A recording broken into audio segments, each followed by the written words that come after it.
بسم اللہ الرحمن الرحیم۔ شروع اللہ کے نام سے جو بڑا مہربان اور انتہائی رحم کرنے والا ہے۔ جناب سلمان محمدی بیان کرتے ہیں کہ رسول اکرم صلی اللہ علیہ وآلہ وسلم کی وفات کے بعد حزن و غم کی وجہ سے میں 10 دن تک گھر سے نہیں نکلا۔ 10ویں روز اپنے مولا حضرت علی علیہ السلام کی ملاقات کے لیے گھر سے نکلا۔ جب آپ علیہ السلام کو دیکھا تو انہوں نے فرمایا، سلمان، تم نے مجھ پر جفا کی ہے، اس لیے کہ رسول اکرم صلی اللہ علیہ وآلہ وسلم کی وفات کے بعد مجھے چھوڑ دیا اور مجھے دیکھنے کے لیے نہیں آئے۔ میں نے عرض کی، رسول صلی اللہ علیہ وآلہ وسلم کی جدائی کا غم اتنا سخت تھا کہ مجھے گھر میں رہنا پڑا۔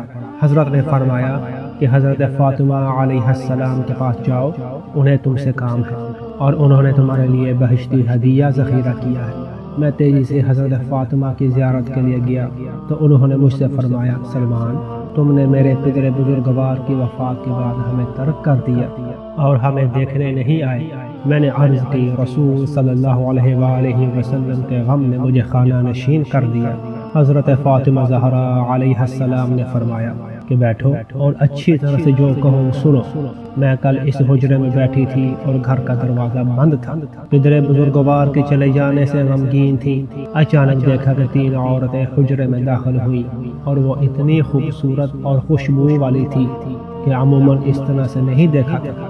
میں ان عورتوں کے احترام میں کھڑی ہوئی، پھر پوچھا کہ آپ سب مکہ سے ہیں یا مدینہ سے؟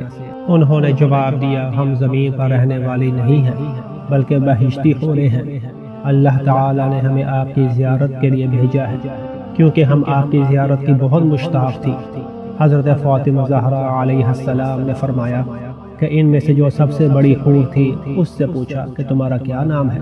اس نے عرض کی، میرا نام مقدودہ ہے اور اللہ نے مجھے اس لیے خلق کیا ہے تاکہ بہشت میں حضرت مقداد سے میری شادی ہو۔ دوسری حور سے نام پوچھا، اس نے عرض کی، میں ذرہ ہوں اور خدا نے مجھے حضرت ابو ذر کے ساتھ رہنے کے لیے خلق کیا ہے۔ تیسری حور نے کہا کہ میں سلمہ ہوں اور حضرت سلمان محمدی سے شادی کے لیے پیدا کی گئی ہوں۔ جب تینوں اپنا تعارف کرا چکی تو مجھے ایک مقدار بہشتی کھجوریں دی اور پھر گھر سے چلی گئی۔ جب کھجوروں کی طرف توجہ کی تو وہ برف سے زیادہ ٹھنڈی اور مشک سے زیادہ خوشبودار تھی۔ پھر حضرت فاطمہ نے ان کھجوروں میں سے ایک کھجور مجھے دی اور فرمایا، اس کھجور سے افطار کرو اور اس کھجور کی گٹھلی میرے پاس لے آنا۔ سلمان نے کہا کہ میں نے کھجور لی اور گھر سے باہر آ گیا۔ راستے میں جب رسول کے اصحاب میں سے کسی سے ملاقات ہوتی تھی تو مجھ سے پوچھتے تھے کہ کیا عطر اور مشک تمہارے پاس ہے۔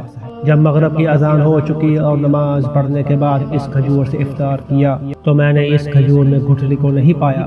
جب کل کا دن آیا تو حضرت فاطمہ علیہ السلام کی خدمت میں شرفیاب ہوا اور عرض کی کہ میں نے تو کھجور کے اندر کوئی گٹھلی نہیں پائی۔